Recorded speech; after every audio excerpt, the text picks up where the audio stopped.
समझो रिकॉर्डिंग में भी फिर जाती है बात यार। देखो तो WTO जो है ये 5 इसके प्रिंसिपल्स हैं। सुनिएगा। नंबर 1 पहला प्रिंसिपल है इसका जो नाम है, इसका नाम है ट्रेड विदाउट डिस्क्रिमिनेशन। अब सुनना, इसमें क्या क्या काम की बातें होती है मैं पूरा बताऊंगा, ठीक है। अननेसेसरी पूरा रीड करने की जरूरत नहीं होती, सिर्फ काम की बात पढ़नी है, ठीक है। सुनना, तो 5 प्रिंसिपल्स हैं इसके। पहला प्रिंसिपल है इसका, WTO क्या कहता है कि सभी देशों को कहता है वो कि यार सब में ट्रेड होना चाहिए विदाउट डिस्क्रिमिनेशन। इंटरनेशनल ट्रेड करो, कोई डिस्क्रिमिनेशन मत करो, ठीक है। Treat everyone equally, treat everyone equally, सबको बराबर ट्रीट करो। तो सुनना, पहला प्रिंसिपल है ट्रेड विदाउट डिस्क्रिमिनेशन, ठीक है। दूसरा प्रिंसिपल है ये C, फिर D और E, 5 प्रिंसिपल्स हैं। तो ढंग से सुनना, पहला प्रिंसिपल क्वेश्चन आता है इनमें से। देखो तो जो पहला प्रिंसिपल है इसका नाम है ट्रेड विदाउट डिस्क्रिमिनेशन, ठीक है। नाम ही बता रहा है कि भाई ये WTO क्या कहता है हमेशा कि यार खूब ट्रेड होना चाहिए विदाउट एनी डिस्क्रिमिनेशन। मतलब एक देश को कोई भी डिस्क्रिमिनेशन दूसरों के साथ नहीं करना चाहिए। मतलब अगर आप किसी को एक बेनिफिट दे रहे हो तो वो सभी को दो, वो बेनिफिट आप सभी को दो, ठीक है। एक मोस्ट फेवर्ड नेशंस मैंने बताया था आपको, MFN। WTO क्या कहता है कि जो अपने मेंबर्स हैं इन सबको भाई भाई की तरह मानो, इन सबको मोस्ट फेवर्ड नेशंस हम बोलते हैं यहाँ पे, और सबको ट्रीट करना चाहिए इक्वली विदाउट एनी डिस्क्रिमिनेशन। अगर आप किसी एक देश को कोई फायदा दे रहे हो, मान लो जैसे इंडिया है, इंडिया ने मान लो रशिया के लिए बैरियर्स को कम कर दिया, टैरिफ्स कम कर दिए, उसके ऊपर उसको मतलब हम कम लगा रहे हैं, मतलब हम बात कर रखी हमने एक दूसरे, मैं उस पर कम लगा रहा हूं। तो WTO क्या कहता है, बोले यार एक को ही जो फेवर दे रहे हो वो एक को क्यों दे रहे हो, सबको दो, सही है क्या। जैसे मान लो इंडिया ना क्या बोलता है, इंडिया आर्म्स एंड एमुनिशंस, बंदूक जो होता है ये वाली चीजें अरब कंट्रीज से नहीं खरीदता। मान लो लेकिन मैंने रशिया से ले लिए, रशिया से इंपोर्ट कर लिया, तो WTO क्या कहेगा, बोले यार ये क्या बात है, जब आपने एक देश के लिए मार्केट खोल दिया तो फिर सबके लिए खोलो, ट्रेड विदाउट डिस्क्रिमिनेशन। तो उसके अंदर पहला प्रिंसिपल पढ़ रहे हैं MFN, मोस्ट फेवर्ड नेशंस। इस प्रिंसिपल का मेन जो मतलब है वो यही है दैट ट्रीट एवरीवन इक्वली, ठीक है। सबको कैसे ट्रीट करो आप, equally. Hello, treat everyone equally. अब सुनना, तो मतलब if you are offering one benefit to one country, आप कोई भी बेनिफिट दे रहे हो, if you are offering any benefit to one country give it to all. समझ रहे हो, वही वाली बात है। आज अगर मान लो बच्चों में मैं एक बच्चे को टॉफी दूं तो यार वो गलत है, सबको देना चाहिए, फिर वो सबको इक्वली ट्रीट करो आप। समझ में आई? तो यही है इस प्रिंसिपल का मतलब। तो सुनना बेटा, अंडर WTO एग्रीमेंट, पहला प्रिंसिपल बता रहा हूं MFN, ट्रेड विदाउट डिस्क्रिमिनेशन, इसमें 2 होते हैं, MFN और नेशनल ट्रीटमेंट। तो MFN का मतलब इतना सही है बेटा, सही बता रहा हूं, बहुत इजी क्वेश्चन आता है। क्या मतलब है MFN का, क्या कहता है WTO, सबको कैसे ट्रीट करो, मेन लाइन वही है। इसका मतलब sir, any special favours granted to one country, ठीक है, must be extended to all. आपने किसी देश को, एक देश को स्पेशल फेवर दे दिया, उसके लिए कस्टम ड्यूटीज कम कर दी, तो यार ऐसे मत करो यार, सबको करो फिर आप, सही है क्या। वो फेवर आप फिर सभी WTO के मेंबर्स को करो, सभी को भाई की तरह मानो। ऐसा कौन कहता है, WTO, ठीक है। अगर आप कोई फेवर किसी एक स्पेशल देश को दे रहे हो तो फिर वो सबको दो यार, ठीक है। अच्छा एक और बात, जो MFN का प्रिंसिपल है, मतलब ये किसके बारे में है, ये गुड्स को भी कवर करता है, सर्विसेज को भी करता है, और इंटेलेक्चुअल प्रॉपर्टी राइट्स को भी करता है। कौन नहीं करता था, गैट की क्या कमी थी, वो किस किस को कवर करता था, सिर्फ गुड्स को। तो याद रखना बेटा, फुल फॉर्म भी देना, MFN किसको कवर करता है, तीनों को, गैट को, गैट्स को, GATS, गैट्स क्या होता है, general agreement on trade in services, full form आता है कितनी बार, तो ये गैट्स को भी कवर करता है, गैट को भी करता है। गैट किसके बारे में था, गुड्स के बारे में, और इंटेलेक्चुअल प्रॉपर्टी राइट्स को भी एक कवर करता है, उसको बोलते हैं ट्रिप्स। ट्रिप्स का फुल फॉर्म कितनी बार आया है क्वेश्चन में, ट्रिप्स क्या होता है, trade related intellectual property rights, trade TR मतलब ट्रेड रिलेटेड, और IPS मतलब इंटेलेक्चुअल प्रॉपर्टी राइट्स, ऐसे करके। तो याद रखिएगा भैया, फुल फॉर्म कई बार आता है ट्रिप्स का। तो एमएफएन में अभी दो ही बातें मैंने बताई कि अगर आप एक फेवर एक देश को दे रहे हो तो सर एक को नहीं सभी को देना चाहिए, सभी को इक्वली ट्रीट करना चाहिए। और जो एमएफएन है ये किस पे लगता है, सभी चीजों पे लगता है, गुड्स पे, गैट्स पे और ट्रिप्स पे, ठीक है। अब इसका एक एक्सेप्शन बताता हूं जहां पे डब्ल्यूटीओ इक्वली ट्रीट करने के लिए नहीं बोलता। मतलब सुनना, मैं दो एग्जांपल बोल रहा हूं, अच्छे से सुनना बेटा, क्वेश्चन आता है। देखो भाई सुनना, अच्छे से सुनो क्या बोल रहा हूं मैं, एमएफएन की बात कर रहा हूं, दो एग्जांपल से क्लियर करूंगा। अगर इंडिया ने मान लो रशिया के ऊपर लोड कस्टम ड्यूटी कर दी, कस्टम टैरिफ्स कम कर दिए, कस्टम ड्यूटी कम कर दी, डिक्रीज कर दी, क्योंकि यार अपना दोस्त है, सही दोस्त है ना वो रशिया अपना, तो अपन ने उसके लिए क्या कर दिया, टैरिफ कम कर दी। डब्ल्यूटीओ क्या कहेगा, यार ये सबको करो, किसी को स्पेशल ट्रीटमेंट अगर आप दे रहे हो, if you are offering lower मतलब कुछ special benefits to one favour, मतलब आप किसी एक देश को फेवर कर रहे हो तो वो सबको दो, इस वाले में कहेगा। लेकिन सर किसके में नहीं कहेगा, सुनो कौन से केस में वो कुछ नहीं बोलता। अगर इंडिया एफटीए कर ले, फ्री ट्रेड एग्रीमेंट कर ले, फ्री ट्रेड एरिया बना ले, किसके साथ, रशिया के साथ, फ्री ट्रेड एरिया में वो नहीं बोलता कि सबको इक्वली ट्रीट करो, इसमें बोलता है, बात समझ में आई क्या, यहां इस वाले में बोलता है, किस में एक्सेप्शन क्या है, वो सभी चीजों में बोलता है, एक चीज को छोड़ के, बस किस में नहीं बोलता, अगर एक देश दूसरे देश के साथ क्या कर ले, बस इसमें वो बराबरी रखने के लिए नहीं बोलता।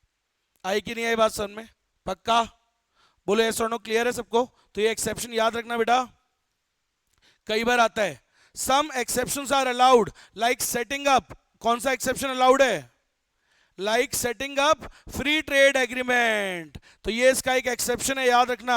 क्या एक्सेप्शन है एमएफएन का, फ्री ट्रेड एग्रीमेंट अगर आपने कर लिया कुछ ग्रुप ऑफ कंट्रीज के साथ, वहां पे वो नहीं बोलता कि सबको ट्रीट करो इक्वली, यहां पे आप कर सकते हो, कोई दिक्कत नहीं है, समझ में आया।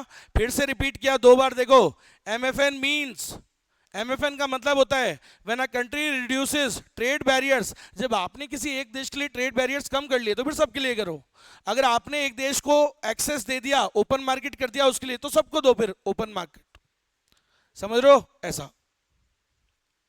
देखो लिखा है ना, अगर आपने एक देश के लिए मार्केट को ओपन कर दिया, बोला ठीक है हम रशिया से वेपन्स ले लेंगे, तो यार फिर बाकियों से भी ले ले, बाकियों क्यों मना कर रहा है, सही है क्या, ऐसा, ठीक है। तो it must do so from all trading partners, तो फिर वो सभी से करना चाहिए, इक्वली ट्रीट करना चाहिए, सही है कि नहीं है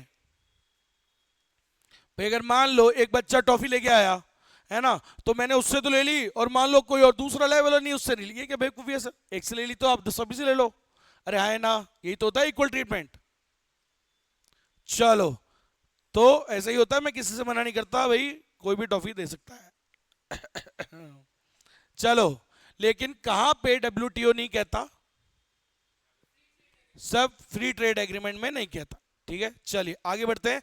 नंबर 2 प्रिंसिपल, नेशनल ट्रीटमेंट, मैं नाम बदल दूंगा, इसके अलावा कुछ और पूछ लिए तो याद रखिएगा, जो बता रहा हूं उतना ही पूछेगा। नेशनल ट्रीटमेंट क्या होता है, सुनो, नेशनल ट्रीटमेंट का मतलब होता है कि, इसका मेन मतलब सुनना, ये कहता है कि आप, जैसे हमारी मम्मी की आदत है, जैसे ना नॉर्मली सब्जी बनाएंगी वो अच्छी बनाएंगी, बट थोड़ी हेल्दी सोच के, कम ऑयल वॉयल रखना, समझ रहे हो, ताकि हेल्थ खराब ना हो, भाई पापा की हेल्थ खराब ना हो, मेरी हेल्थ खराब ना हो, तो भाई इसलिए वो थोड़ा कम नॉर्मल तेल डालती हैं, समझ रहे हो। लेकिन अगर कोई गेस्ट आ जाए तो आपके घर में देखो कुछ तो अलग लगता ही है, वो फील आ जाता है उसके अंदर, बोला नहीं आज थोड़ा अलग ही किया है ना। ऐसे भिंडी की सब्जी बनाती है, अब अगर वो नॉर्मली बनाए तो कम ऑयल वॉयल डालती है, ठीक है, हेल्थ के लिए, बट कोई गेस्ट आ जाए तो ऐसे देखो, ऐसे यूं बढ़िया एकदम कर देंगी, उनको ऑयल वॉयल बढ़िया बनाती है, फिर वो, समझ में आया। तो यार ऐसे नहीं करना चाहिए ना सर हमको भी कैसे ट्रीट करना चाहिए, मेहमानों की तरह। तो वैसे ही यहाँ पे क्या कह रहा है, थोड़ा उल्टा है, यहाँ पे डब्ल्यूटीओ कहता है कि यार आपको विदेशी जो गुड्स होते हैं, इंपोर्टेड गुड्स, उसको भी कैसे ट्रीट करना चाहिए, just like you treat your goods. आप जैसे अपने देश के गुड्स को ट्रीट करते हो, ऐसे ही इंपोर्टेड आइटम्स को भी ट्रीट करो, उनके ऊपर क्यों अननेसेसरी उनको डिस्करेज करते हो। आ रही है बात समझ में, उसको बहुत ज्यादा डिस्करेज मत करो, उसको भी अपने ही गुड्स की तरह ट्रीट करो। तो treat the imported goods like your own goods, समझ में आया क्या? समझ में आई? तो इसी को बोलते हैं बेटा क्या, नेशनल ट्रीटमेंट दो उनको। जैसा ट्रीटमेंट आप अपने गुड्स को देते हो ऐसे ही इंपोर्टेड गुड्स को भी क्या दो, नेशनल ट्रीटमेंट, मतलब अपना देसी जैसे मानो आप। समझ में आया क्या? ठीक है, ऐसा। चलो तो सुनना भाई, नेशनल ट्रीटमेंट क्या होता है? नेशनल ट्रीटमेंट बोलो क्या कह रहा है, देखो, it states that imported and the locally produced good सबको कैसे मानना चाहिए, इक्वल। सही है, जैसे आप लोकली प्रोड्यूस गुड्स को मानते हो वैसे इंपोर्टेड गुड्स को भी मानो, as well as foreign and domestic services, goods में भी मानो सर्विसेज में भी मानो। ऐसे ही आईपीआर में भी जो आपके देश की हैं और जो बाहर से आ रही है उनको भी सेम ट्रीट करो यार। सही है, सबको कैसे ट्रीट करो, they should be treated equally once they have entered the market. अरे जैसे ही वो आपके मार्केट में आ गया, अब तो भाई वो आपके देश में आ गया, उसको कैसे ट्रीट करना चाहिए, इक्वली। क्लियर है क्या? इसका मतलब बेटा सुनना, इसका मतलब ये नहीं है कि मैं टैरिफ ना लगाऊं। बोले हैं, हाँ तो बेटा टैरिफ लगाना तो अलाउड है यार, टैरिफ तो लगाऊंगा मैं, टैरिफ के अलावा कोई और अड़चने मत पैदा करो, बट टैरिफ लगाना इज ओके। समझ में आया क्या? टैरिफ, कस्टम टैरिफ लगाना is not a violation of this principle. बोले यार आपने तो कस्टम टैरिफ लगा दिया, काय का इक्वल ट्रीटमेंट, अरे नहीं टैरिफ तो लगाएंगे ना यार। अरे यार ये की बात समझ में, ऐसा। तो याद रखिएगा बेटा, दो ही बातें बताइए मैंने इसमें, क्या पहली बात क्या बताई सर, जैसा ट्रीटमेंट आप locally produce goods, locally produce services को देते हो, ठीक वैसा ही treatment foreign goods, imported goods और सर्विसेज और फॉरेन इंटेलेक्चुअल प्रॉपर्टी को भी आपको देना चाहिए। पहली बात तो ये बताई। दूसरी मैंने अभी क्या बताई आपको कि क्या इसका वायलेशन नहीं है, टैरिफ लगाना कोई इसका वायलेशन नहीं है, वो तो लगाते हैं, वो तो नॉर्मल है। समझ में आई क्या मेरी बात? तो याद रखिएगा, याद रखो, imposing the custom duties on imports is not considered a violation of national treatment। समझ रहे हो क्या? बोलो सर आप लोकली वाले गुड्स पे तो नहीं लगाते ना लेकिन टैरिफ, दूसरे वालों पे तो लगाते हो, तो ये तो सर कहाँ हुआ इक्वल ट्रीटमेंट? अरे नहीं यार नॉर्मल होता है, ये तो लगाएंगे ही ना। मेरी बात समझ गया क्या? बिस्लेरी इंडिया की कंपनी है भाई, इस पे नहीं लगता टैरिफ वैरिफ कोई, लेकिन भाई विदेशी पे तो थोड़ा तो लगाऊंगा ही ना यार, वो कोई वायलेशन नहीं है। क्लियर है क्या सभी को? और एक और बात, नेशनल ट्रीटमेंट वाली बात भी सभी पे लगती है, गुड्स पे, गेट्स पे और ट्रिप्स पे। ठीक है, समझ में आया? पहला प्रिंसिपल, पहला क्या था, ट्रेड विदाउट डिस्क्रिमिनेशन, ट्रेड में कोई डिस्क्रिमिनेशन मत करो। एमएफएन प्रिंसिपल दो, एमएफएन की तरह ट्रीट करो सभी को, treat everyone equally, and national treatment दो, विदेशी गुड्स को भी कैसा मानो, खुद के गुड्स की तरह मानो। समझ में आया क्या? चलो तो ये पहला होता है बेटा। नंबर 2 बहुत आसान है अब तो, फ्री ट्रेड। डब्ल्यूटीओ क्या कहता है, देखो बड़ा आसान है, इसका भी मीनिंग थोड़ा सा ही है। डब्ल्यूटीओ कहता है कि सभी देशों को बोलता है, मेंबर कंट्रीज को, कि यार सभी को ना धीरे धीरे gradually over the years tariff को क्या करते रहना चाहिए, कम करते रहना चाहिए। ग्रेजुअली क्या करते रहना चाहिए, डिक्रीज, रिड्यूस करते रहो, ताकि इससे दुनिया में ट्रेड और फ्री हो और खूब ट्रेड करें आपस में। तो ओवर द इयर्स आपको क्या करते रहना चाहिए, दूसरे देशों पे टैरिफ्स कम कम करो, समझ रहे हो, ताकि फ्री ट्रेड हो यार, बढ़िया ट्रेड हो। सही है कि नहीं है? तो यही कहता है, बस इसी को बोलते हैं फ्री ट्रेड। दूसरा प्रिंसिपल क्या है उसका, फ्री ट्रेड। फ्री ट्रेड कैसे होगा, जब देश आपस में बैरियर्स को धीरे धीरे ग्रेजुअली क्या करते जाएंगे, कम। तो बस इसका मतलब यही है, लोअरिंग द ट्रेड बैरियर्स को आप ओवर द इयर्स कम करते जाओ, सच एज कस्टम ड्यूटीज, ठीक है, इंपोर्ट बैन्स, कोटा वोटा होते हैं, कई चीजें होती हैं, तो उसको क्या करते जाओ, ग्रेजुअली कम करते जाओ, ताकि क्या हो, टू प्रमोट फ्री ट्रेड, खूब ट्रेड हो सर। इसमें एक और बात याद रखना, इसको बोलते हैं प्रोग्रेसिव लिबरलाइजेशन। क्या बोलते हैं, बैरियर्स को जब हम ग्रेजुअली थोड़ा थोड़ा करके हर साल क्या कर रहे हैं, रिड्यूस, कम करते जा रहे हैं, ताकि दुनिया में ट्रेड बढ़े, तो इस बात को बोलते हैं प्रोग्रेसिव लिबरलाइजेशन। क्या बोलते हैं, प्रोग्रेसिव लिबरलाइजेशन। इंडिया 1990 के बाद आपको याद होगा 1990 में क्या आए थे, एलपीजी आया था, लिबरलाइजेशन, प्राइवेटाइजेशन, ग्लोबलाइजेशन। तो उसके बाद से ही हम भी टैरिफ कम करते जा रहे हैं, अभी और करते जा रहे हैं, ताकि ट्रेड हम खूब करें। देखो विकास तभी होगा देश का, जीडीपी तभी बढ़ेगी जब हम खूब ट्रेड करेंगे दूसरे देशों से, करना चाहिए। समझ रहे हो मेरी बात? तो इसके लिए ग्रेजुअली हम भी क्या करे जा रहे हैं, लिबरलाइज करे जा रहे हैं, मतलब पाबंदियां हटा रहे हैं, बैरियर्स कम करे जा रहे हैं, टैरिफ्स कम करे जा रहे हैं। और इसका मतलब हम क्या कर रहे हैं, क्या वर्ड है वो, progressive liberalisation, this is called progressive liberalisation, सही बात है।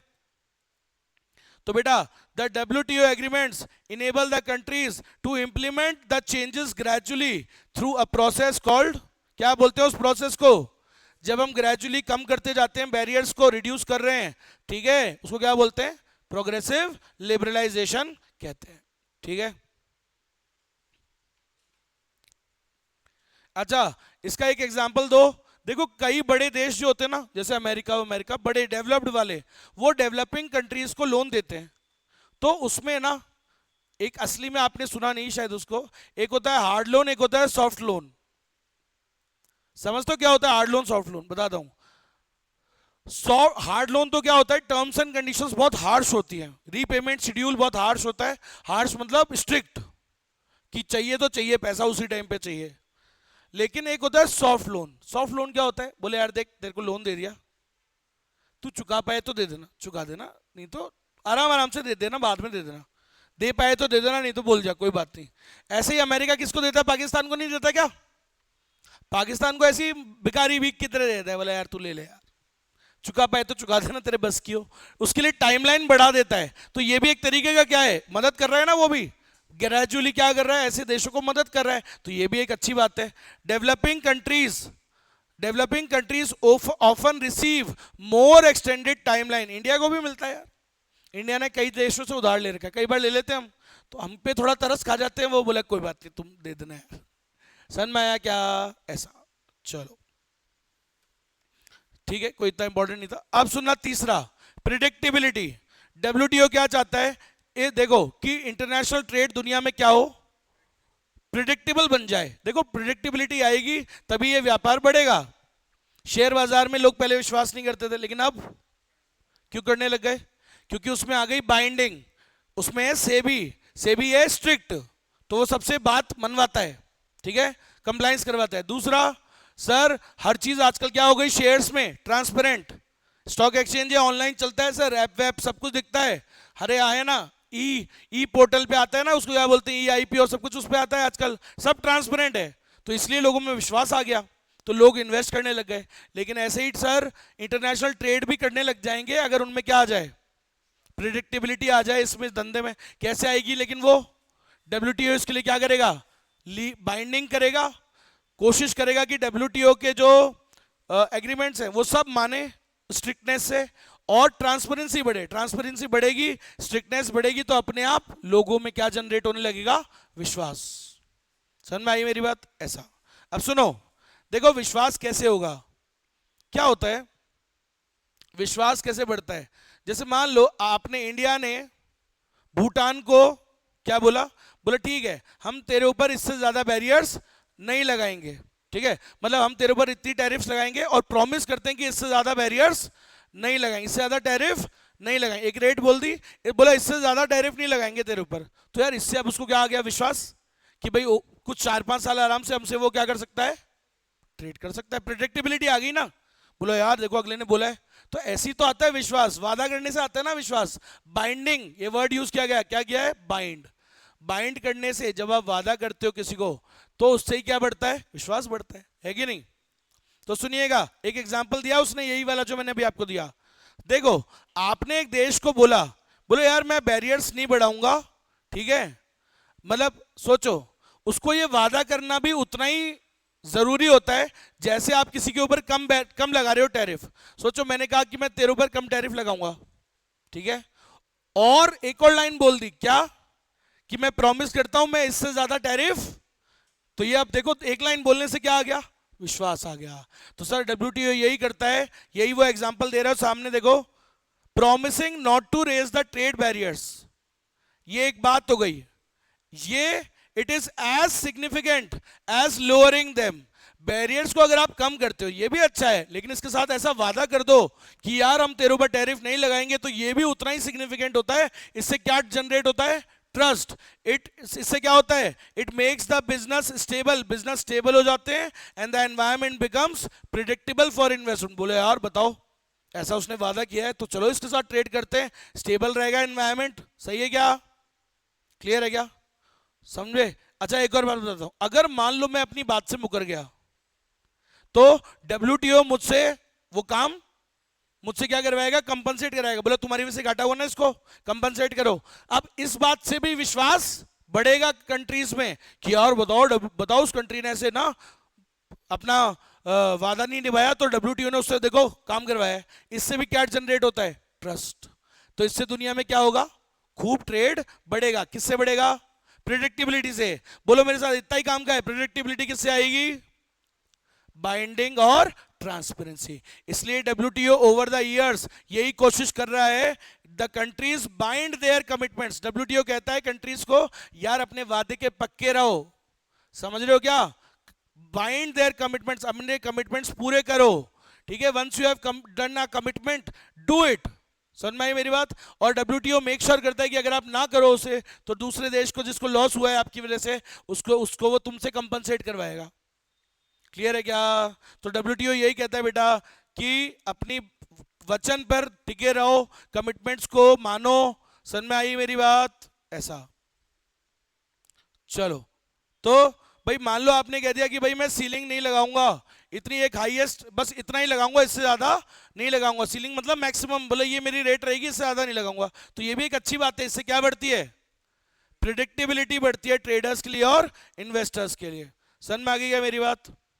अब सुनना, चेंजिंग दीज बाइंडिंग्स, अगर आप वादा नहीं निभाते हो, वादे से मुकर जाते हो या उसे बदल देते हो, तो इट में involve compensating them for potential trade loss. तो डब्ल्यूटीओ आपसे क्या करवाएगा, कंपनसेशन दिलवाएगा उसको। तुम्हारी वजह से हुआ ना घाटा, तुमने अपने वादे से मुकर गए, तो जो भी घाटा हुआ है उसको कंपनसेट करो।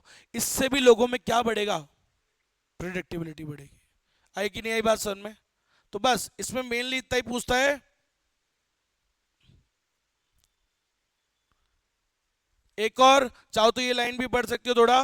तो डब्ल्यूटीओ खूब कोशिश कर रहा है यार, डब्ल्यूटीओ प्रमोट करता है ट्रांसपेरेंसी और ट्रेड रूल्स में। वो देशों को बोलता है कि यार तुम ट्रांसपेरेंसी रखो, कुछ धोखाधड़ी पीछे से मत करो यार। समझ रहे हो, जो बोल रहे हो वही करो और ट्रांसपेरेंसी रखो अपनी डीलिंग्स में। समझ रहे हो, एकदम शुद्धता फेयरनेस रखो। समझ रहे हो, सारी पॉलिसीज डिस्क्लोज करो अगले देश को। क्यों छुपाओ कुछ बात, कोई भी बात मत छुपाओ, सब डिस्क्लोज करो काम की बातें। सही है क्या, कोई भी काम पीठ पीछे से मत करो। समझ में आ गई मेरी बात, ऐसा। तो इसको बोलते हैं बेटा क्या, प्रिडिक्टेबिलिटी। कब आएगी प्रिडिक्टेबिलिटी, जब ट्रांसपेरेंसी होगी, जब बाइंडिंग होगी। और डब्ल्यूटीओ इन दोनों चीजों के लिए कंट्रीज को क्या करता है, बोलता है कि आप क्या करो, बाइंडिंग करो, अपने कमिटमेंट्स को ऑनर करो। अगर आप नहीं कर रहे हो तो दूसरे को कंपनसेट करो। ठीक है, और क्या कहता है कि अपनी डीलिंग्स में क्या रखो, ट्रांसपेरेंसी। समझ रहे हो, फेयरनेस रखो, सारी चीजें डिस्क्लोज करो। इससे क्या बढ़ेगा, प्रिडिक्टेबिलिटी बढ़ेगी, लोगों में विश्वास बढ़ेगा और दुनिया में ट्रेड बढ़ेगा। ऐसा कौन कहता है, डब्ल्यूटीओ। तीन प्रिंसिपल हो गए, बस बस बस खत्म होने वाला है बेटा, टाइम लेता है थोड़ा सा।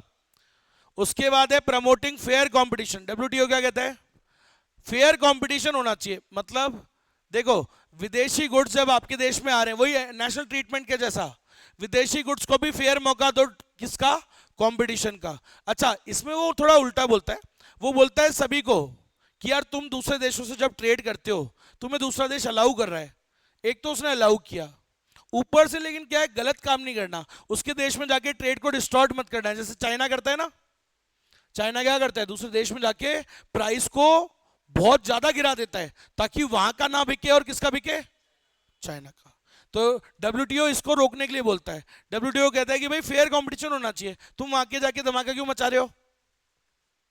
समझ रहे हो, तो वाली बात है। तो डब्ल्यूटीओ क्या चाहता है, डब्ल्यूटीओ चाहता है कि दुनिया में खूब ट्रेड हो और फेयर कंपटीशन हो, हेल्दी, अनफेयर नहीं होना चाहिए। समझ में आई मेरी बात, ऐसा।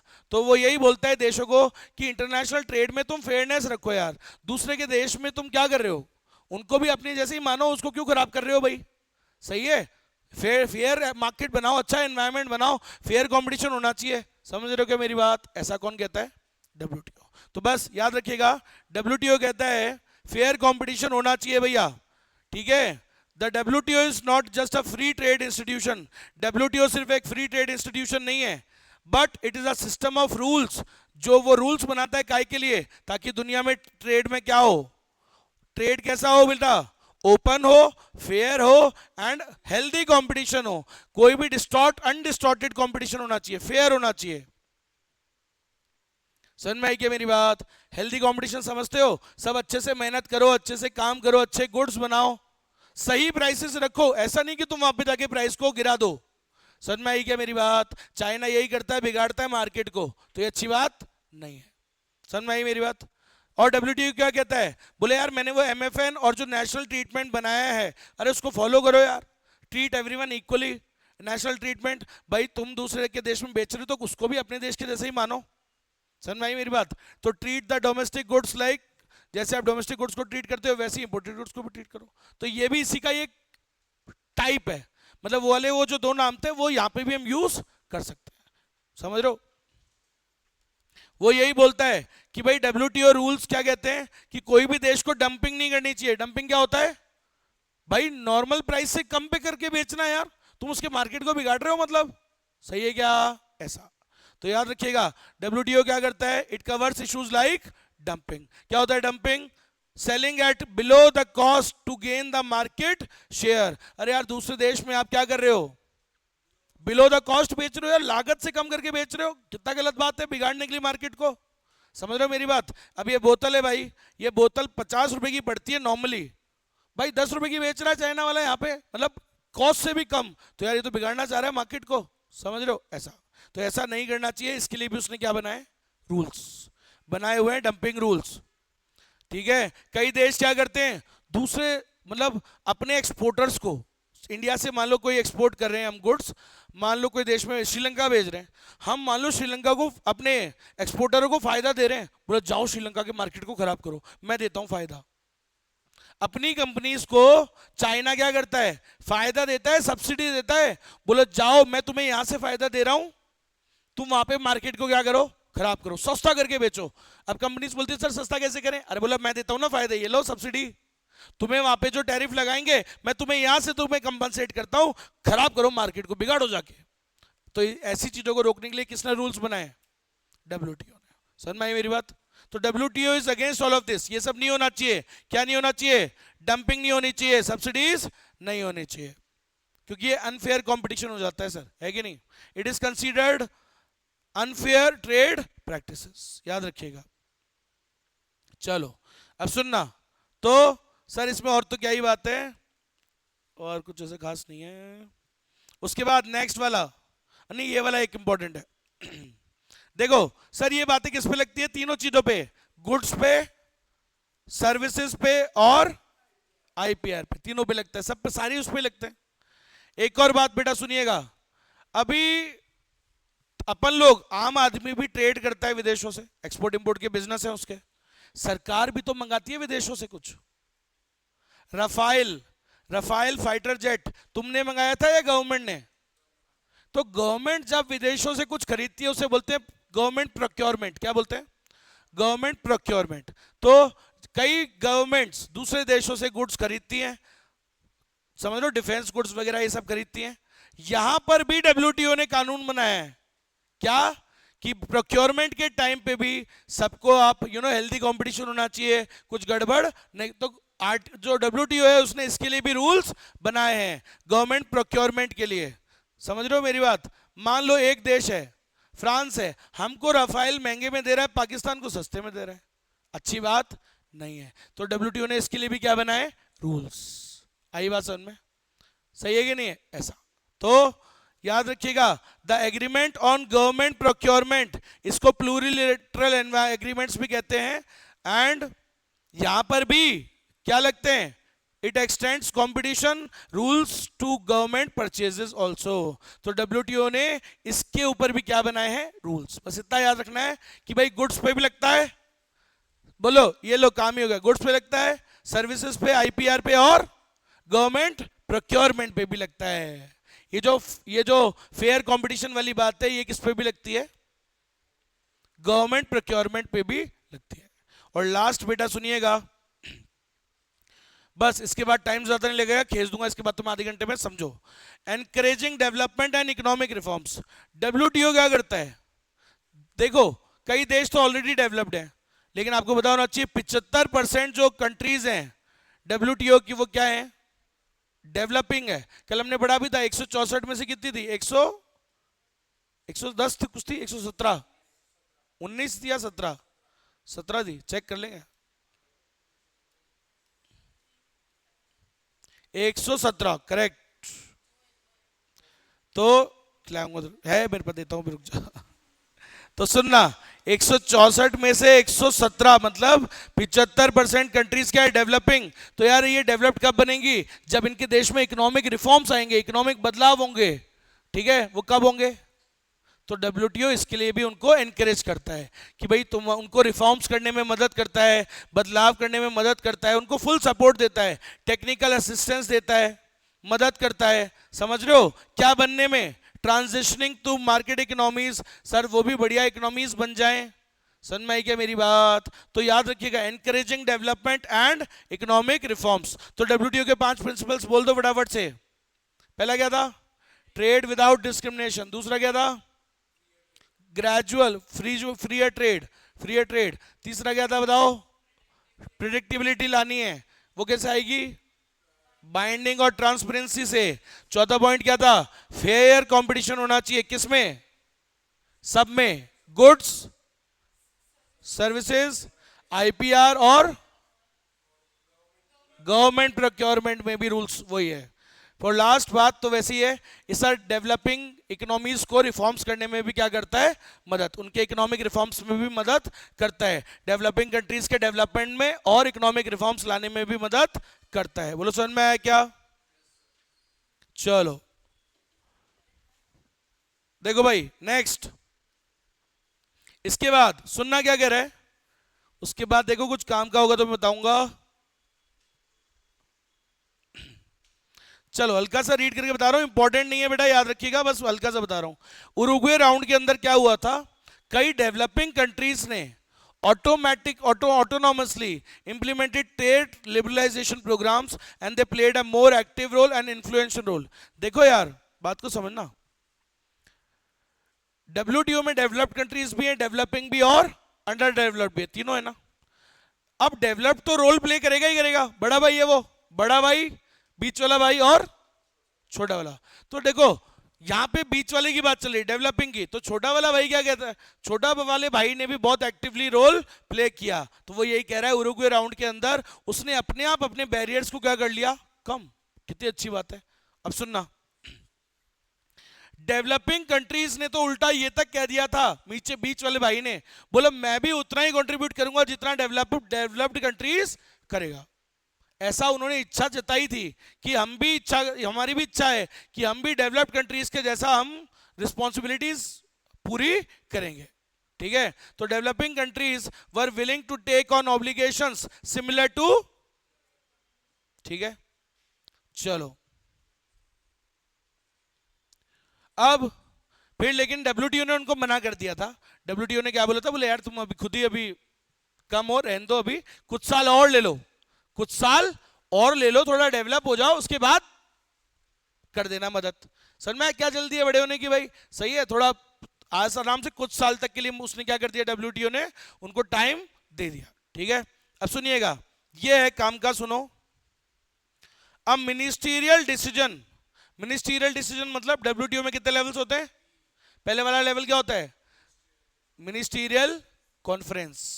तो सर उनका काम क्या होता है, टॉप लेवल का, वो सिर्फ डिसीजंस लेते हैं। तो ऐसे एक उनका फैसला आया था, क्या, उरुग्वे राउंड में उनका एक फैसला आया, क्या, उसने अर्ज किया, अर्ज मतलब रिक्वेस्टेड, मतलब डब्ल्यूटीओ ने रिक्वेस्ट किया किसको, डेवलप्ड कंट्रीज को, बड़े भाई को, कि भाई तू यार सभी के लिए जो डेवलप्ड कंट्रीज हैं, जो अंडर डेवलप्ड हैं और डेवलपिंग है, तो उसके लिए मार्केट खोल यार, तेरे देश के गेट खोल, उनको बेचने दे, तेरे यहाँ पे उस पर टैरिफ मत लगा या कम लगा। समझ में आई क्या। आज अमेरिका अपने देश में अपने एंट्री देता था ना, इंडिया के गुड्स अमेरिका में बिकते थे और वो कम लगाता था टैरिफ, अपनी इच्छा से या किसने कहा था उसको, हाँ। तो डब्ल्यूटीओ ने सभी डेवलप्ड कंट्रीज को रिक्वेस्ट किया था उरुग्वे राउंड में कि आप अपने मार्केट एक्सेस को खोल दो भाई, let the developing countries come and sell their product in your country, आपके उनको आने दो गेट में भाई, उनको मार्केट आने दो, तुम्हारे मार्केट में बेचने दो। समझ में क्या, तभी तो वो क्या बन पाएंगे, डेवलप्ड, सही है क्या, ऐसा समझ में आया क्या। चलो इसीलिए तो जो डेवलप्ड कंट्रीज हैं वो क्या करती हैं, जो लीस्ट डेवलप्ड कंट्रीज हैं उनको अलाउ करती हैं कि आओ तुम हमारे देश में बेच लो, हम तुम्हारे ऊपर टैरिफ वैरिफ नहीं लगाएंगे। क्लियर है? सुनिएगा, अब देखो करंट दोहा। अब सुनो, ये दोहा डेवलपमेंट क्या है? असली में उरुग्वे राउंड कौन सा राउंड था? 8वां। 8वें के बाद आया 9वां, 9th राउंड। सुनो बेटा इधर फटाफट, 9th राउंड जो था उसका नाम क्या था? दोहा राउंड। तो उरुग्वे राउंड क्या था? 8th। कब हुआ था वो चालू? 1986। कब बन गया था डब्ल्यूटीओ? जुलाई 1995। मतलब एक्चुअली तो कब इंप्लीमेंट हुआ था? 1995 में। अब सुनना, तब से लेके 6 साल लगा लो, ठीक है, डब्ल्यूटीओ बन गया। डब्ल्यूटीओ में टॉप लेवल कौन सा होता है? Ministerial conference. और क्या कहा था मैंने, वो कब मिलते हैं? हर 2 साल में तो मिनिमम मिलेंगे ही मिलेंगे, तो ज्यादा भी मिल सकते हैं मतलब। तो सुनना, 1995 में क्या आया? डब्ल्यूटीओ आया। आ गया। आने के बाद मिनिस्टीरियल कॉन्फ्रेंस 3 बार हो गई, 1, फिर 2, फिर 3, फिर चौथी वाली जो थी, फोर्थ कॉन्फ्रेंस, वहां पे एक नया बातें चालू हुई जिसको दोहा राउंड कहा गया। और ये कहां हुआ था? कतर एक देश है, अरब कंट्री है, गल्फ कंट्री है, जहां पे एक जगह का नाम, उसकी कैपिटल है दोहा। वहां पे ये मीटिंग हुई थी, इसलिए इसको क्या कहा गया है? दोहा राउंड। तो चौथी मीटिंग जो थी वहीं पे ये बात चालू हो गई, दोहा राउंड चालू हो गया। कहां पे? चौथी मीटिंग में ही। सो एट क्वेश्चन लिखा हुआ है द दोहा राउंड। पहली बात तो दोहा राउंड, जिसको और क्या कहा जाता है? दोहा डेवलपमेंट एजेंडा, डीडीए भी कहा जाता है। वो कौन सा राउंड था? 9th राउंड था। वो after the world war, since the world war के बाद कितने हो चुकी थी बातचीत? ये 9th बार दुनिया मिल रही थी, आपस में देश मिल रहे थे। 8वीं बार कब मिले थे? उरुग्वे राउंड में मिले थे। 8th राउंड वही था, फिर वो चला कई साल। उसके बाद अगला राउंड कब चालू हुआ? 2001। तो याद रखिएगा, इसलिए बोला था 6 साल लगा लो आप 1995 से। 6 साल बाद जो चौथी मीटिंग हुई उनकी, 4th ministerial conference of WTO, वहीं पे कौन सा राउंड चालू हो गया? दोहा राउंड। सर दोहा राउंड किसके बारे में था? क्या बातचीत हुई वहां पे? अरे कोई खास नहीं, सुनो वही जो पहले थी वही है। देखो, तो दोहा राउंड में किन किन चीजों पे बातें हुई? It cover 20 areas of trade. Agriculture पे बात हुई, सर्विसेज पे, ट्रेड पे, non agricultural product market access, NAMA बोलते हैं इसको। नामा मतलब देखो, एग्रीकल्चरल गुड्स पे बात हुई और एग्रीकल्चर के अलावा भी बात हुई दूसरे गुड्स में। तो एग्रीकल्चर के अलावा गुड्स को क्या बोलते हैं? नॉन एग्रीकल्चर बोलते हैं। तो नॉन एग्रीकल्चर मार्केट एक्सेस, नामा पे बातें हुई, ट्रेड के बारे में बातें हुई, पर्यावरण पे बातें हुई, ग्लोबल वार्मिंग, ये वो, ज्योग्राफिकल इंडिकेशंस पे बातें हुई, आईपीआर पे बातें हुई। तो बस ऐसे रटना नहीं है, तो बस ऐसे रीडिंग करना था हल्का सा। समझ में आया क्या? अब सुनना, और क्या काम था दोहा राउंड का? गोल क्या था? प्राइमरी गोल, मेन गोल ये था यहां पे कि टू मेक सिग्निफिकेंट चेंजेस। भाई डब्ल्यूटीओ को आए हुए काफी साल हो गए थे, बोले यार चलो थोड़े चेंजेस करते हैं, रूल्स को अपडेट करते हैं, इंटरनेशनल ट्रेड के जो रूल्स हैं उनको थोड़ा अपडेट करो, समझ लो। और बैरियर्स को क्या करवाना है? और रिड्यूस करवाओ देशों से, उनको और बोलो कि और वो अपने बैरियर्स को कम करें ताकि ट्रेड और बढ़ सके। और ट्रेड रूल्स को क्या करो? अपडेट करो। भाई समय के साथ अपडेशन भी तो जरूरी है, नहीं तो गैट के जैसे इसकी भी इज्जत क्या हो जाएगी? समझ में आ गया क्या? अच्छा, इस राउंड के अंदर भी एक कंट्रोवर्शियल इशू तब भी बना हुआ था, उस पे बातचीत ठीक से हो ही नहीं पा रही थी। कंट्रोवर्सी किस पे हो रही थी? हमेशा किस पे होती है? वो गैट के टाइम पे भी कंट्रोवर्शियल इशू था, उस पे बातचीतें नहीं हो पा रही थी, एग्रीमेंट नहीं हो पा रहे थे। फिर डब्ल्यूटीओ के टाइम पे भी था, मतलब उरुग्वे राउंड में भी था, और यहां पे भी। वो अभी तक गले की हड्डी बनी हुई है, कंटेंशन बनी हुई है, बोन ऑफ कंटेंशन बोलते हैं इसको। कई बार क्या है, चिकन विकन खाते हैं, मटन वटन खाते थे कुछ लोग नॉनवेज, तो गले में हड्डी अटक जाती कई बार, पता है आपको?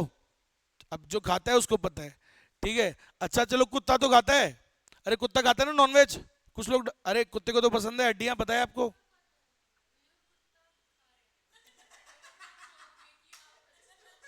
कुत्ता भी खाता है। अरे जैसे क्या होता है मैं आपको बताता हूँ, हम जब नॉनवेज खाते थे, अब जो नॉनवेज खाया, जो हड्डियां वड्डियां रह जाती है वो कुत्ते को हम देते हैं, कुत्ते को हड्डियां पसंद काफी है एक्चुअली में। अब सुनना, कई बार वो हड्डी उसके कहां फंस जाती है, फूड पाइप में। अब सुनिएगा, अब सुनिएगा, तो एग्रीकल्चर ऐसी ही बोन ऑफ कंटेंशन, गले की हड्डी बना हुआ है कब से, गैट में भी था, उरुग्वे राउंड में भी था और यहां पर भी था। तो याद रखिएगा, agricultural trade is one of the most contentious issues in the Doha agenda. समझ में आ गई है मेरी बात, पक्का? चलिए अब सुनो, ये भी खत्म। इसके बाद मेरी बात सुनिएगा, सुनो सुनो सुनो, बातें नहीं बातें नहीं। आज भी कंट्रोवर्शियल, ये हमेशा रहेगा। इस पे इंटरनेशनल ट्रेड कभी ढंग से हो नहीं सकता। क्यों? क्योंकि इसमें अलग टाइप का गेम चलता है। दूसरा देश आपके देश की के फार्मर्स को लालच देगा, तुम वहां बेच दोगे ज्यादा पैसे के चक्कर में, एक्सपोर्ट कर दोगे, यहां पे क्या हो जाएगी, शॉर्टेज।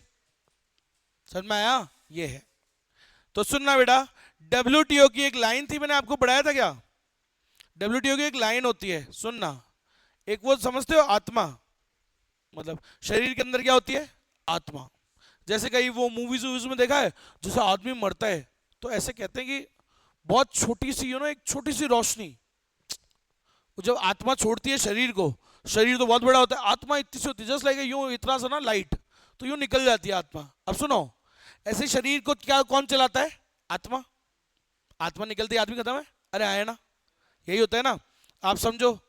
तो ऐसे ही डब्ल्यूटीओ की आत्मा क्या है, डब्ल्यूटीओ का मेन ताकत क्या है, उसके एग्रीमेंट्स। डब्ल्यूटीओ को ताकत कहां से मिलती है, समझ लो। अरे अपने को ताकत कहां से मिलती है सर, खाना खाते हैं ताकत मिलती है। ऐसे ही डब्ल्यूटीओ के एग्रीमेंट्स ही उसकी क्या है, ताकत है। आज जो डब्ल्यूटीओ की इज्जत बनी हुई है, किस वजह से बनी हुई है, उसके। तो सुनना बेटा, डब्ल्यूटीओ ने ऑलमोस्ट सभी चीजों पे करवाए हुए हैं एग्रीमेंट्स, कुछ अभी भी इशू बने हुए हैं। कौन कौन से? वो तो है ही। तो डब्ल्यूटीओ ने सभी एग्रीमेंट्स कराता है और यही उसकी क्या है, ताकत। ये लाइन लिखी हुई थी यार, कहीं रीड नहीं करी थी कि मैंने उस दिन यार? हाँ मेरे को तो याद है, मैं तो रीड करता हूं उसको, ऊपर की तरफ लिखा हुआ था। यहाँ पे नहीं, नहीं इसके ऊपर है, सबसे ऊपर ये रहा। The foundation of the WTO is in its, जो वो नेगोशिएट करवाता है ना देशों से, इसी में तो उसकी ताकत बसी हुई है। समझ में आ गई क्या? तो लो सर, कौन कौन से एग्रीमेंट कराता है डब्ल्यूटीओ, जल्दी से रीड करेंगे, इसमें ज्यादा अंदर नहीं घुसना होता, बस ओवर द ऊपर ऊपर से बस पढ़ना है। तो देखो, तो द फॉलोइंग आर द, इसमें फुल फॉर्म्स आते हैं, the following are the some of the important agreements under WTO. तो डब्ल्यूटीओ कौन कौन सी चीजों को कवर करता है, agriculture, sanitary and phytosanitary measures. बोले ये क्या है? अब ये है चैप्टर नंबर, यूनिट नंबर 2 में पढ़ाता हूं मैं, अभी तुमको पढ़ा ही नहीं वो। चलो एक एक करके बताता हूं। एग्रीकल्चर तो बताया सबको सर, एग्रीकल्चर पे तो गैट भी लगता था, उसके बाद उरुग्वे राउंड में भी बातचीत हुई। डब्ल्यूटीओ भी क्या कहता है कि टू इंप्रूव एग्रीकल्चरल ट्रेड, तो एग्रीकल्चर पे भी उसने काफी क्या किए हैं, एग्रीमेंट्स करवाए हैं। लेकिन असली बात तो सच्चाई है क्या, अभी भी वो इशू है, ठीक है। उसके बाद सुनिएगा, agreements on application of sanitary and phytosanitary measures. इसका एग्जांपल दे दूं, उससे समझना। कई बार क्या होता है, हमारे देश में बहुत सारा पोल्ट्री, अंडे वंडे, चिकन विकन, मीट वीट कहां से आता है, दूसरे देश से, क्योंकि हमारे देश में डिमांड तो बहुत है, सप्लाई तो दूसरे देश से आता है। लेकिन कई बार क्या है, वहां पे चाइना वाइना से आता है, अंडे वंडे खूब आते हैं, लेकिन वहां पे ना कई बार वायरस आ जाता है, कोई चिकन विकन में आ जाता है, इबोला वायरस, ऐसे नाम आते हैं। तो हम ऐसे टाइम पे क्या कर देते हैं, उनको बैन कर देते हैं। काहे के लिए? ताकि वो वायरस हमारे यहाँ के जो लोग हैं उनमें ना आ जाए, हमारे यहाँ के जानवरों में ना आ जाए, तो अपनी एनिमल लाइफ, प्लांट लाइफ, हमारे यहाँ कोई बीमारी ना आ जाए। आ ही गया था ना वो कोविड, भाई आया तो चाइना से ही था ना, ऐसे ही वहां से कुछ वायरस हमारे यहाँ ना आ जाए। तो to protect our human diversity, human diversity क्या होता है, या बायोडाइवर्सिटी सुना है? बायोडाइवर्सिटी मतलब 3 life, animal life, plant life, human life. इनको प्रोटेक्ट करने के लिए जो हम लगाते हैं उसको बोलते हैं सैनिटरी और phyto sanitary measures, chapter unit 2 में पढ़ाऊंगा मैं, तो बस अभी हल्का सा बता ही दिया। इस पे भी उसने क्या करा है, एग्रीमेंट्स, बस इतना सा याद रखना। To safeguard against arbitrary unjustifiable trade restrictions. हम कई बार, सुनना क्या है, सुनो सुनो सुनो, इसका मतलब कई देश तो जानबूझ के झूठा लगा देते हैं। मान लो मुझे पाकिस्तान से कुछ नहीं मंगाना, मैं चाहता ही नहीं उससे कोई रिश्ता रखना, तो मैं झूठे मूठे उसके ऊपर क्या लगा दूंगा, मैंने कहा नहीं यार वहां से वायरस आ जाएगा हमारे, हमने बैन कर दिए, मतलब उस पर अलाउ नहीं कर रहे उसको। तो डब्ल्यूटीओ ने इसके लिए भी क्या बनाया, रूल एग्रीमेंट्स, किया देखो ऐसे मत करो यार, झूठे तो मत बोलो, समझो। अगर जेन्युइनली वहां पे कोई वायरस है तो आप वहां से चलो रेस्ट्रिक्शंस लगाओ, लेकिन बिना फालतू में रेस्ट्रिक्शंस लगा रहे हो, ये बात अच्छी नहीं है, ठीक है। सुनना, ऐसे ही डब्ल्यूटीओ ने किसके ऊपर एग्रीमेंट्स कराए, मेरी बात सुनना, एटीसी फुल फॉर्म याद रखो, एग्रीमेंट्स ऑन टेक्सटाइल एंड। अब आपको एक बात बताता हूं, इसमें क्वेश्चन आता है, भारत मतलब इससे पहले वो उसने एक एग्रीमेंट पहले कराया करता था जिसको एमएफए एग्रीमेंट बोलते थे। एमएफए एग्रीमेंट क्या था, मल्टी फाइबर अरेंजमेंट। तो क्वेश्चन आएगा कि डब्ल्यूटीओ ने एक एग्रीमेंट किया जिसने रिप्लेस कर दिया एमएफए मल्टी फाइबर एग्रीमेंट को, अरेंजमेंट को, तो कौन सा किया था, एटीसी। तो agreement on textile and clothing ने किसको रिप्लेस कर दिया, बस किसके आने से कौन खत्म हो गया, एमएफए खत्म हो गया एटीसी के आने से। अब सुनना, ये काय के लिए आया था ये agreement, to deregulate the textile trade over 10 year transition period. India की बात बताऊं आपको, इंडिया भी नहीं करता था पहले टेक्सटाइल में ट्रेड, क्यों, अरे यार हमारा ऑलरेडी अच्छा है, हम क्यों करें, मतलब हम पसंद नहीं करते थे, हमने उसको रेगुलेशन लगा रखी थी, मेरी बात समझ लो। दूसरे देश से हम नहीं, वो याद है वो खादी खादी खादी खादी कर रहे थे तुम, बोले यार हम तो स्वदेशी मूवमेंट खादी और ये सब करेंगे, तो यार तुमने क्या है, विदेश से सारे जो कपड़े वपड़े थे उनको क्या कर दिया था, अलाउ नहीं करते थे। लेकिन डब्ल्यूटीओ क्या कहता है कि अरे गलत बात है, सही है, ट्रेड कर लो यार, ये पाबंदियां हटाओ, डीरेगुलेट करो।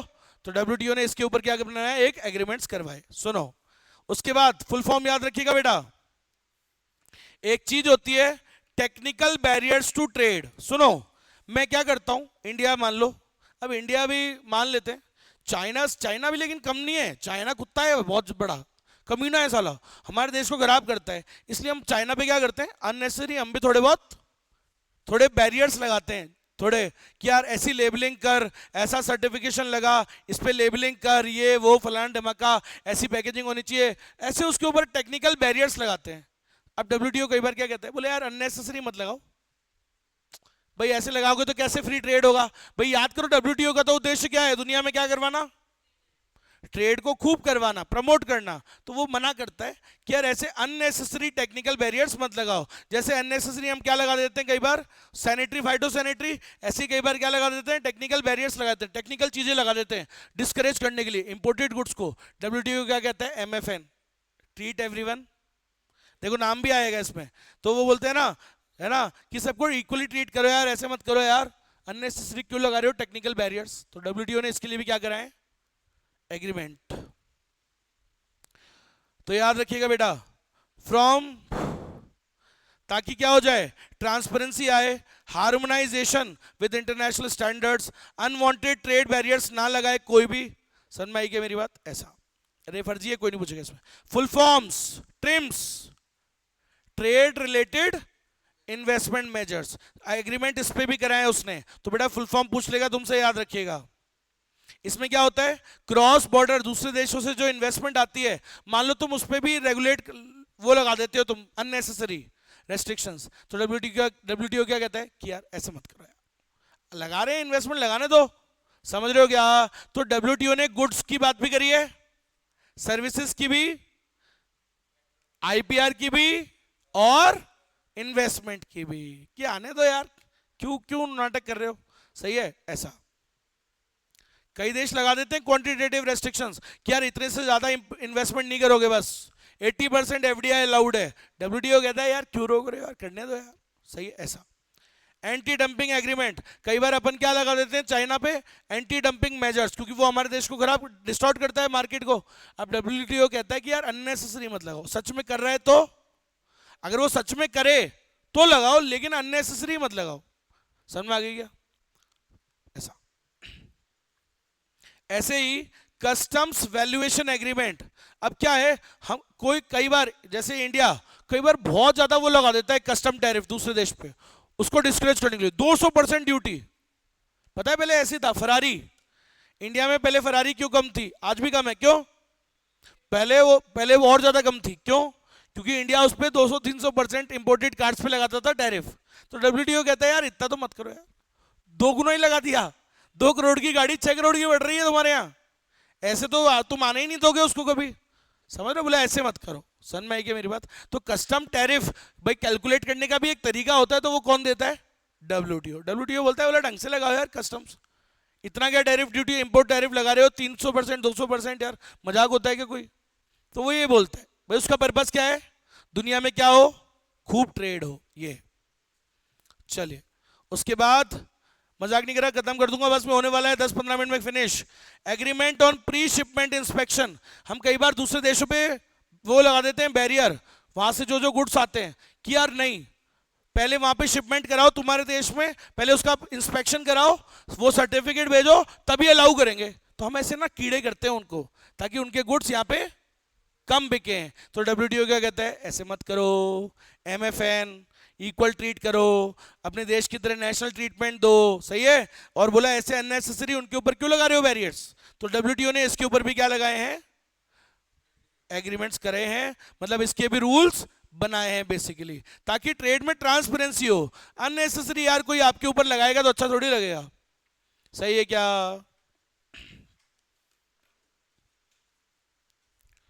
Agreement on rules of origin, इसमें बताइए ज्यादातर नाम कौन से आ रहे हैं जो यूनिट 2 में पढ़ाता हूं मैं, अब वो पढ़ाई नहीं ना मैंने अभी।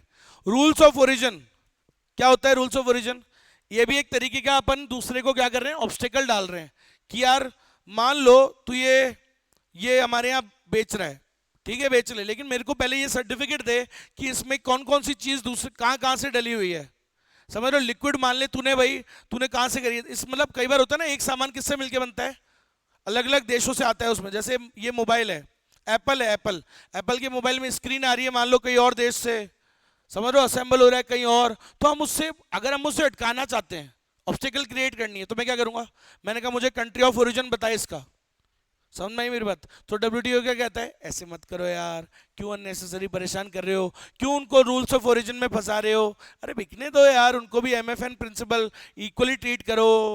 ऐसा कौन कहता है? डब्ल्यूटीओ। अननेसेसरी क्यों उनको अटका रहे हो?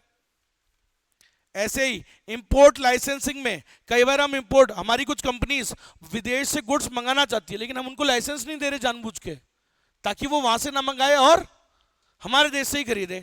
तो यार क्या कहता है डब्ल्यूटीओ, बोले यार ऐसे क्या कर रहे हो, फालतू लाइसेंसिंग के चक्कर में अटका रहे हो, अच्छी बात थोड़ी है, समझ लो लाइसेंस दे दो यार, इंपोर्ट लाइसेंस उनको, ऐसा।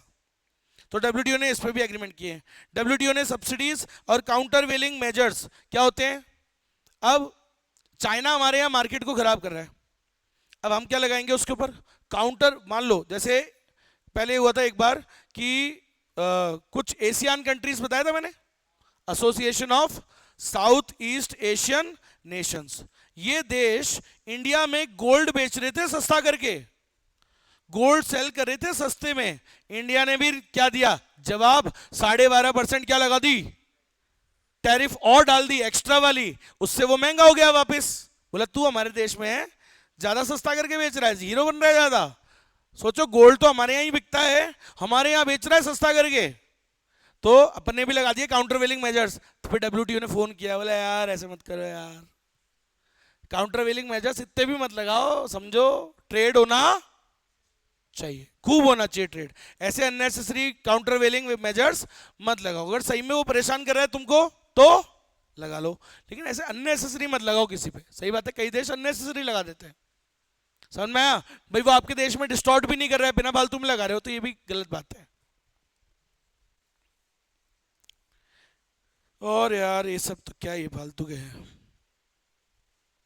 कोई इंपॉर्टेंट नहीं है।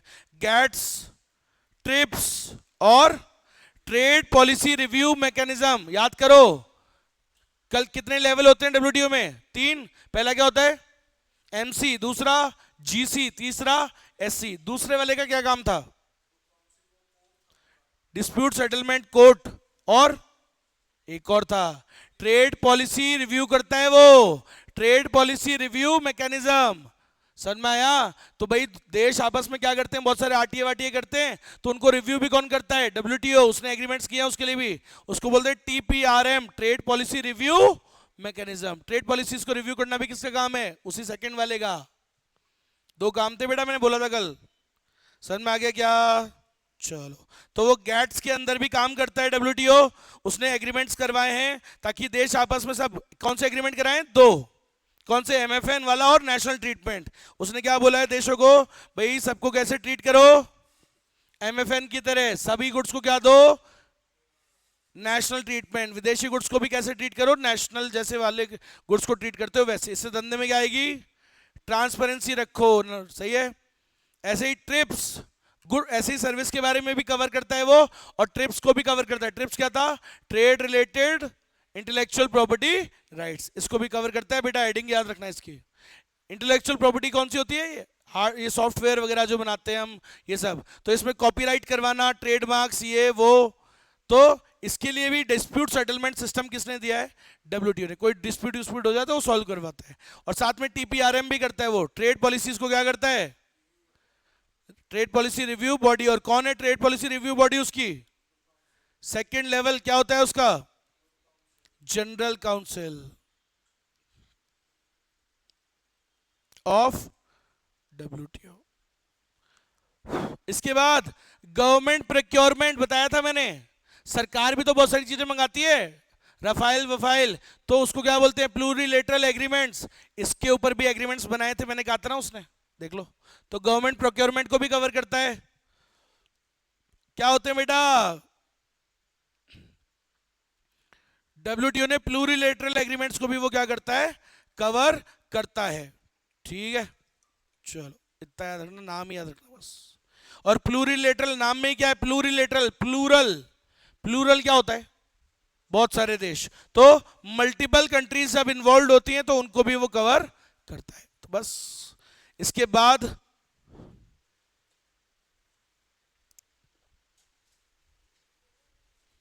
बस होने वाला है, होने वाला है, नहीं होने वाला है भाई, लास्ट। बस ये इतना सा आधा, थोड़ा सा, इसमें कुछ नहीं है ज्यादा। अब आपको बताता हूं, ये दिख रहा है ज्यादा है नहीं। ये करंट अफेयर से थोड़ा सा रियल वाला डेटा इंडिया के बारे में, G20 इकोनॉमीज, इंडिया के बारे में काफी चीजें हैं, सुनना। तो क्या क्या पढ़ना है इसमें? बस लास्ट 5 मिनट और फिनिश हो जाएगा ये। देखो भाई,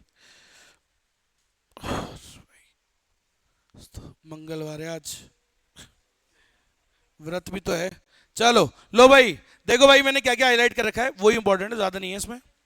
देखो number one, some trade restrictive measures have been, इसका नाम है G20 इकोनॉमीज। ठीक है, G20 में कई देश आते हैं बेटा। देखो, तो सम trade restrictive measures have been removed by G20 countries, but the overall trend has been moving in the wrong direction। पहले तो G20 countries क्या है ये तो बता दूं मैं आपको, कई बच्चों को ये नहीं पता। G20 countries कौन कौन है? 20 देश हैं सामने, देखो भाई। G20 comprises of 19 देश हैं और एक ग्रुप है। 19 देश है और एक ग्रुप है, ग्रुप का नाम यूरोपियन, वो तो खुद को एक ही मानते हैं ना, ऐसा। तो 19 देश और एक ग्रुप है। देखो भाई, ये काय के लिए बना है? कौन कौन से देश हैं इसमें? देखो, नॉर्थ अमेरिका के कौन कौन? यूनाइटेड स्टेट, कनाडा, मैक्सिको, बड़े देश। साउथ अमेरिका के अर्जेंटीना, ब्राजील। यूरोप के तो सारे ही हैं, फिर भी France, Germany, Italy, UK, Russia, Turkey, plus European union अलग है। यूरोपियन यूनियन के 27 देश अलग हैं, ये अलग है। समझ में आ गया? फिर Asia Pacific, Bharat, Asia continent में चाइना, इंडिया, इंडोनेशिया, जापान, ये सब ऐसे करके कितने देश हो गए? 19 देश और एक यूरोपियन यूनियन है। समझ रहे हो मेरी बात? और देखो भाई, और इनका रोल क्या है, क्यों बने ये क्यों ग्रुप बनाया है? फॉर इंटरनेशनल इकोनॉमिक कॉपरेशन, ताकि ये 20 देश बोले यार अपन आपस में कैसा करा करेंगे, खूब ट्रेड करेंगे, इकोनॉमिक कॉपरेशन करेंगे, बैरियर्स, वही डब्ल्यूटीओ जैसा ही। तो डब्ल्यूटीओ तो बड़े लेवल पे हो गया, ये 20 लोगों ने ग्रुप बनाया बस अपना। समझ में? उसमें तो 164 है, ये 20 ने बनाया। बस इसको इसको इसको क्या कहते हैं, इसलिए G20। समझ में आ गई मेरी बात? तो सुनना, it also engages with international organisation, उनके साथ भी ये कोलैबोरेट करके चलते हैं। किससे? वर्ल्ड बैंक, IMF, WTO, इनके साथ कोलैबोरेट करके चलता है G20। आया कि नहीं आया समझ में? अब बेस समझ में आया? G20 का बेस समझ में आ गया। तो ये लो भाई, ये भी किसकी तरह काम कर रहा है? इसका पर्पस भी क्या है?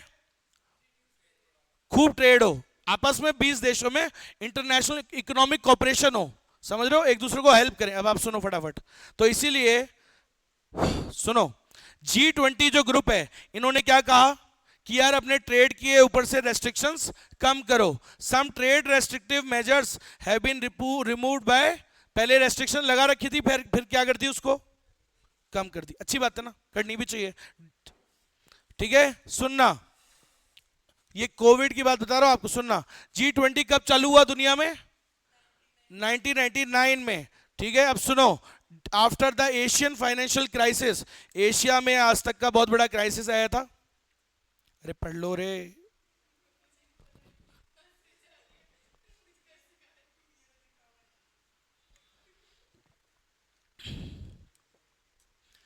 बस बेटा, जो बैठे हैं शांति से बैठो, अभी होने वाला है फिनिश। सामने देखो, यही छोड़ेंगे नहीं, बस फिनिश करके जाएंगे। देखो, तो ये G20 का मतलब समझ में आया? 20 देश हैं। कब इन्होंने ग्रुप बनाया था? 1999 में। कब? जब एशिया में फाइनेंशियल क्राइसिस आया था। इन्होंने ग्रुप क्यों बनाया? कि यार आपस में ट्रेड को क्या करें, फ्लरिश करें, बड़े ट्रेड, खूब ट्रेड करें ये सब देश आपस में, इसलिए ये बनाया है। तो मेन पर्पस वही है ना, खूब ट्रेड करना। तो इसके लिए रेस्ट्रिक्शंस लगानी है या हटानी है? लेकिन फिर भी कोविड टाइम पे काफी रेस्ट्रिक्शंस लगानी पड़ी, क्योंकि क्या हो रहा था, अगर आपका देश, सोचो, सामान दूसरे देश को बेच देगा तो आपके देश में क्या आ जाएगी? शॉर्टेज। कोविड के टाइम पे ऐसे ही हो रहा था। कोई दूसरा देश आपको लालच देगा कि यार हमें बेच दो, अब आपके देश के प्रोड्यूसर उसको बेच देंगे तो यहां क्या बढ़ जाएगी? शॉर्टेज। तो कुछ रेस्ट्रिक्शन हमने कोविड के टाइम पे लगाई थी, फिर जिसको हमने लेटर ऑन, बस तो ये सब पढ़ना है। देखो सामने, देखो बस रीड कर रहा हूं फटाफट।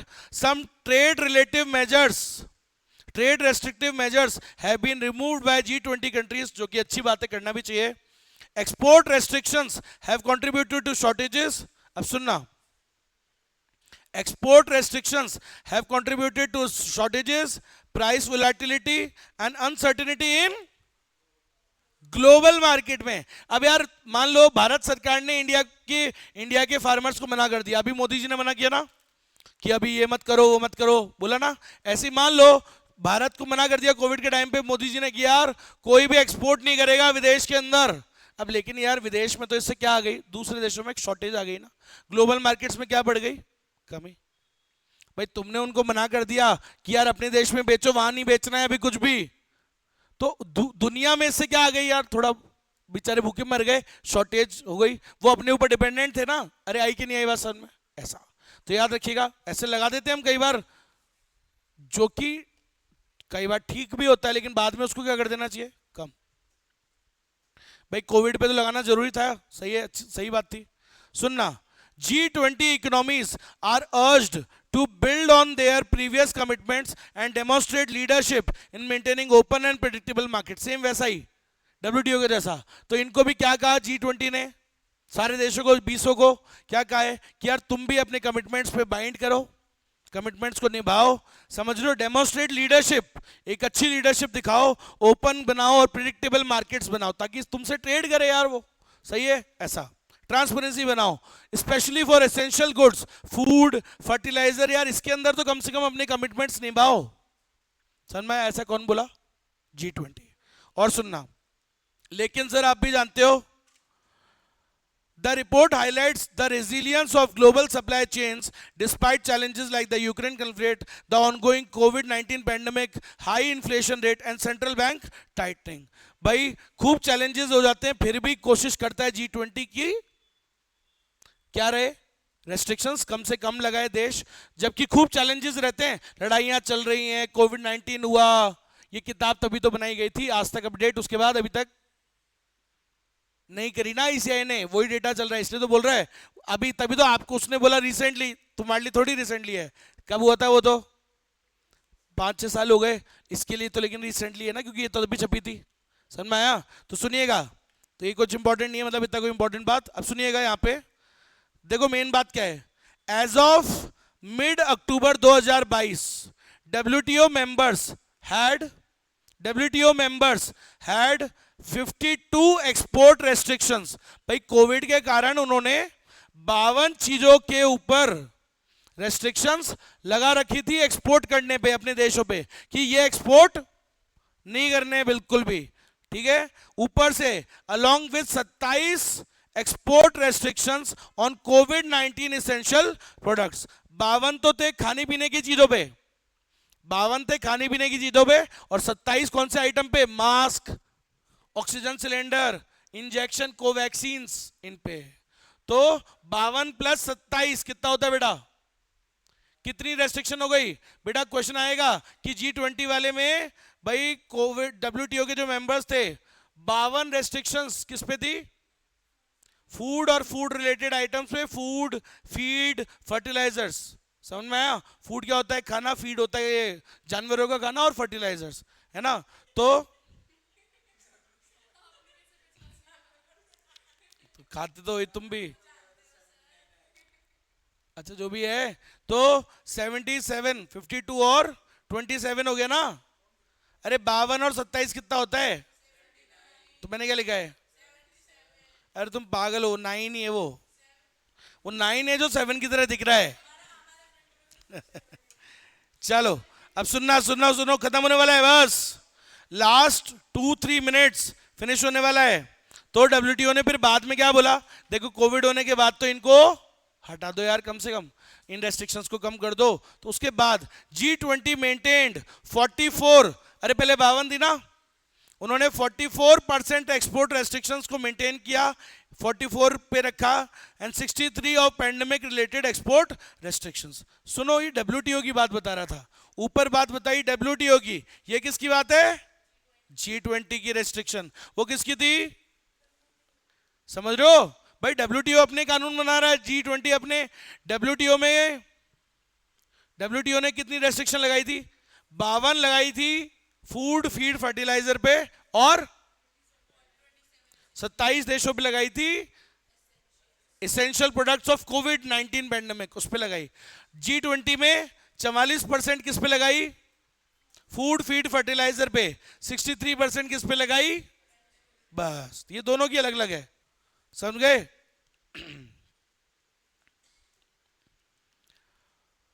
हे भगवान,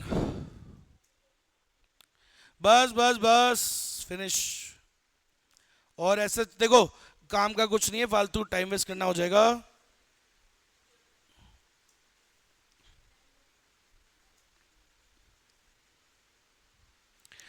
ये वाला सुनना। Since the beginning of the pandemic, जब से पैंडेमिक चालू हुआ था, G20 economies implemented 201 covid measures in goods. सुनना, 201 कोविड-19 के टाइम पे 201 मेजर्स उन्होंने लिए, जिसमें 201 में से 61% किसके लिए थे? ट्रेड को फैसिलिटेट करने के लिए, बढ़ाने के लिए, और बाकी 39% क्या के लिए थे? Trade restrictive. ये क्वेश्चन आ सकता है, याद रखना। G20 कोविड-19 के टाइम पे 201 उसने मेजर्स उठाए, जिनमें से 61% क्या के थे? ट्रेड को बढ़ाने वाले, और 39% ट्रेड को रोकने वाले। बस, अरे बस होने वाला है। अरे मेरा खुद का फास्ट है दीदी, बस होने हो गया, बस लो गया,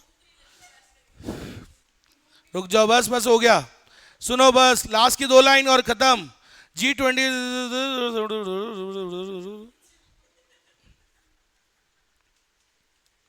थ्योरी होती है, लेकिन इसमें से कुछ क्वेश्चन पूछ लेता है।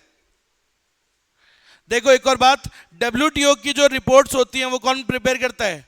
WTO सेक्रेटरीट, जो कहां पर है?